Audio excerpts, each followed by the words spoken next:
සුබ දවසක් දරුවනේ. හරි. ඔයාලට මම පොරොන්දු වුණා. දැන් අපි active to passive කියන පාඩම දැන් මේ දවස්වල යන්නේ. හරි. ඉතින් අපි කලින් දවස් දෙකක කරා active voice present simple සහ active voice present continuous. හරි. ඉතින් දරුවනේ අද අපි යනවා ඒකේ තුන්වෙනි එකට. හරි. මම අද තෝරගන්නවා past simple කියන tense එක. past simple. හරි. ඔයාලා දන්නවා past simple කියුවා මේක අදහස් කරන්නේ simple past නැත්නම් past simple. මේක අපි ගොඩක් අයට පාවිච්චි කරනවා යම් දෙයක් අවසන් වූ පසු පාවිච්චි කිරීමට. ඒ කියන්නේ ඒක අතීතයට සම්බන්ධ දෙයක්. යම්කිසි අතීතයේදී සිදු වූ දෙයක් වශයෙන් ගන්න තමයි අපි past simple පාවිච්චි කරන්නේ. අපි ගත්තොත් පුතේ උදාහරණයකට අපි ගමු මෙහෙම දෙයක්. හරි. අපිට කියන්න පුළුවන් ඉමාරා. ඉමාරා wrote a letter. ඉමාරා wrote a letter. ඉමාරා ලිපියක් ලිව්වා. ඉමාරා wrote a letter. මම yesterday වහිම නොදා ඉන්නම් පුතේ. ටිකක් සරලතර ගන්න ඕන හින්දා ඉමාරා wrote a letter කියලා විතරක් මම ගන්න. ඔයාලට සරලව මේක බේසික් එක කියලා දෙන්න මම මෙහෙම ගන්න. හරිද? සාමාන්‍ය අපි ගොඩකට past simple වලදී අතීතයේ පාවිච්චි කරන්න යම්කිසි අතීත කාල සීමාවක් අපි ලබා දෙනවා. ඉතින් මම මෙතන පාවිච්චි කරනවා ඉමාරා wrote a letter කියලා. මේ past simple කියන tense මේ verb එකෙන් අපිට පැහැදිලි මේක past simple කියන කාලෙට අයිති වෙන එකක් කියලා. හරි. ඉතින් මේක ඇවිල්ලා දරුවනේ. එතකොට active voice වාක්‍යයක්. දැන් මෙතන අපිට තියෙනවා ඉමාරා wrote a letter කියලා. අපිට active voice වාක්‍ය හම් වෙනවා past simple කියන tense එක. හරි. ඔයාලා දන්නවා ඉමාරා කියන්නේ දරුවනේ මෙතන subject එක. subject එක කියන්නේ මෙතන ඔයාලා දන්නවා කරන කෙනා අපි පාවිච්චි කරේ do වශයෙන් නේද? හරි. ඊට පස්සේ අපිට හම් වෙනවා දරුවනේ wrote කියන verb එක. දැන් මෙයා ඇවිල්ලා පුතේ verb එක. wrote කියන verb එක. ඉමාරා wrote මොනවද දරුවනේ යා ලිව්වේ? a letter. එහෙනම් පුතේ මෙතනදී අපි පාවිච්චි කරන්නේ මොනවද? object එක. එහෙනම් ඉමාරා wrote a letter. ඉමාරා ලිපියක් ලිව්වා. හරි. ඉතින් දරුවනේ ඊට පස්සේ අපි ඔයාලා දන්නා අපි කලින් tenses දෙකේදීම අපි පාවිච්චි කරා පොඩි සමීකරණයක් නේද? හරි. දැන් අපි මෙතන ඒක පාවිච්චි කරමු මෙන්න මේකට. අපි ගන්න පුතේ මුලින්ම object එක. හරිද? ඒ කියන්නේ active voice වාක්‍ය object එක තමයි අපි පාවිච්චි කරන්නේ. හරි. ඉතින් මම මේක සඳහන් කිරීමක් කරනවා මෙතන. ඊට පස්සේ ඒ අනුව අපි පියවරයක් පාවිච්චි කරා නේ. මොනවද මේ පියවර? අපි ඊට පස්සේ ගත්තේ පුතේ past simple හින්දා මේක අපි active voice present simple වලදී am is පාවිච්චි කරා.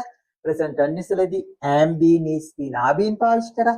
දැන් දරුවනේ මේක past simple නිසා වෙන අපි පාවිච්චි කරන්නේ was සහ were කියන පද දෙක. හරි. ඉතින් ඒ දිහා බලලා තමයි අපි was කියන එක පාවිච්චි කරේ. හරි. ඊට පස්සේ අපි ගන්නේ දරුවනේ past participle එක අපේ verb එක වශයෙන්. තවද අපි ගන්නේ past participle එක. ඔයාලා දන්නවා past participle කියන්නේ අර අපි පොඩි කාලේ ඉඳන් අර පාවිච්චි කරන වඩුවේ අපි පාඩම් කරන්නේ give given කියලා නේ. හරි. ඉතින් ඒ වගේ මේ ඇවිල්ලා පුතේ verb එක වශයෙන් අපි දන්නේ past participle එක. හරි. දැන් මෙතනට වෙනකන් අපිට පැහැදිලි මොනවද මෙතන වෙලා තියෙන්නේ කියලා. හරි. ඉතින් මේ අනුව පුතේ අපිට පුළුවන් මේක passive voice වලට දැන් අපි හදාගන්න. දැන් අපි ගත්තොත් එහෙම earlyට අපිට ඉස්සරහට ගන්න වෙන්නේ ඇයි? මේක ඇවිල්ලා object නිසා වෙන්නේ දරුවනේ. එහෙනම් අපිට පාවිච්චි කරන්න පුළුවන් මෙතන earlyට කියන දේ. ඒ දිහා බලලා දරුවනේ අපිට පුළුවන් දැන් තීරණය කරන්න මෙතනින් was the word අපිට ගැලපෙන්නේ කියලා. හරි. දැන් ඔයාලා දන්නවා earlier කියන්නේ ඒක වචනය. ඉතින් සරලයි අපිට පාවිච්චි කරන්නේ මෙයාව නේ. earlier was. ඊට පස්සේ අපිට අවශ්‍ය වෙන්නේ පුතේ මෙයාට ඊළඟ පියවර වශයෙන් past participle එක verb එක. එහෙනම් දරුවනේ wrote කියන ක්‍රියාපදේ තියෙන්නේ. ඉතින් බය වෙන්න එපා. සාමාන්‍යයෙන් අපි දැන් වඩුවක් පාඩම් කරනකොට write wrote. සමහර අයට හිතා ගන්න බෑ මොකක්ද මම මේ පාවිච්චි කරන්න ඕනේ කියලා නේ. කලින් ඉතින් අපිට present simple නම් සරලව සරලව අපිට ආව හම්බුණා. හැබැයි මෙතනදී පුතේ wrote අපිට ලැබෙන්නේ. ඉතින් ප්‍රශ්නයක් වෙන්නේ නැහැ.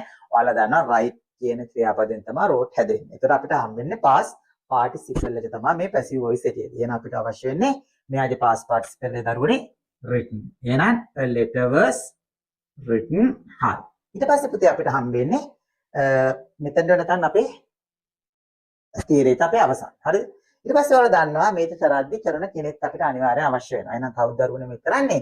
ඉමාරා කියන කෙනා. එහෙනම් අපිට දාන්න වෙන්නේ by ඉමාරා. by ඉමාරා. හරි දරුවනේ. ඉතින් අපිට හම් වෙනවා අපේ passive voice එක මෙන්න මෙහෙම. හරි. ඉතින් අපි මෙයාව passive voice කියලා අපි සඳහන් කිරීමක් කරගමු. මේ පහසුව දක්වා. හරි. දැන් ඔයාලට පේනවා මේක සම්පූර්ණයි. හරි. දැන් මම බලාපොරොත්තු වෙන ඊට වඩා ටිකක් වෙනයම් දෙයක් උගන්වන්න මේ tense එකම තම සාපේක්ෂව. දැන් මම ගත්තොත් මෙන්න මෙහෙම. අපි ගත්තොත් එහෙම අපි ගමු මෙතන ඉමාරා නැතුව.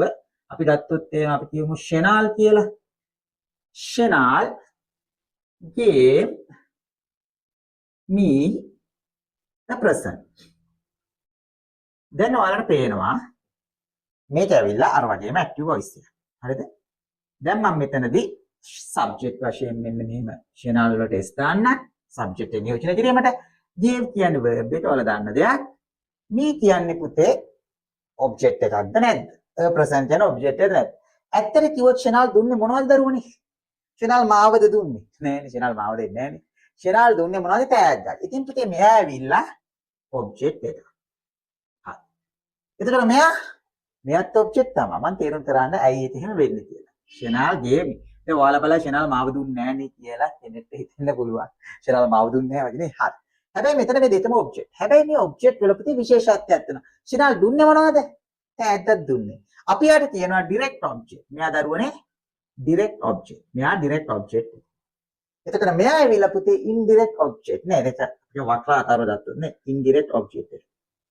හරි දරුවනේ. ඉතින් දැන් මෙතනදී අපිට එහෙනම් object වශයෙන් අපි ඉස්සරහට දාන්න ඕන කෙනෙක් නේද?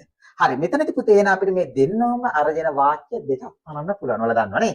හරි ඉතින් අපි ඉස්සෙල්ලා ගමු මෙන්න මේ direct object එක present කියලා මම දන්නවා මෙතන. present.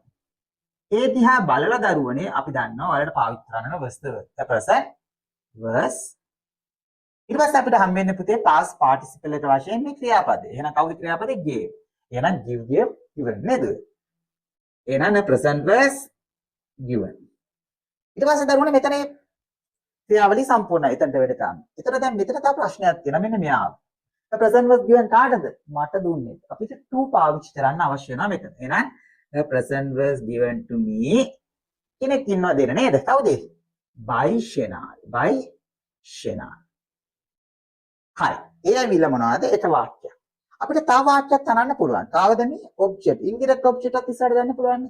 එහෙනම් මේ කියන කෙනා ඉස්සරහට ආවම ඔබ්ජෙක්ට් එකක් වශයෙන් මේ අපි ඉස්සරහට ගත්තාම මේ ඔබ්ජෙක්ට් එක යාව අපිට පාවිච්චි කරන්නේ I වශයෙන් නේද මම මේක පාඩමේදී ඒ අදාළ පාඩමේදී මේ pronouns කියන පාඩමේදී සවිස්තරාත්මක දෙන්නම් මේක කොහොමද වෙන්නේ කියලා. එහෙනම් I දිහා බලලා අපිට ඒත් දෙන්නේ I was කියන නේද දරුවනේ. හරි. එහෙනම් I was past participle එකට අපිට මෙතනත් හම්බුණා මෙයාට given. I was given මට දෙනු ලැබුවා මම දුන්නේ නෙමෙයි. I was given මොනවද දරුවෝ මට දෙනු ලැබුවේ? අනේ tag ගන්න. එහෙනම් I was given a present. I was given a present. කවුරුන් විසින්ද කෙනෙක් ඉන්නවා. I was given a present by Shena. I was given a present by Shena. දැන් දරුණු වල පේනවා කොහොමද මෙයාව අපි පාවිච්චි කරන්නේ object දෙකක් ආවම නේ. ඉතින් ගොඩක් වෙලාවට මේක සමහර අයට අමාරුයි. ඉතින් අමාරුවක් නෑ ඔයාලා දන්නා සරලව මම මේක විස්තර කිරීමක් කරා. ඉතින් මෙන්න මේ වගේ ඔයාලට පාවිච්චි කරන්න පුළුවන්.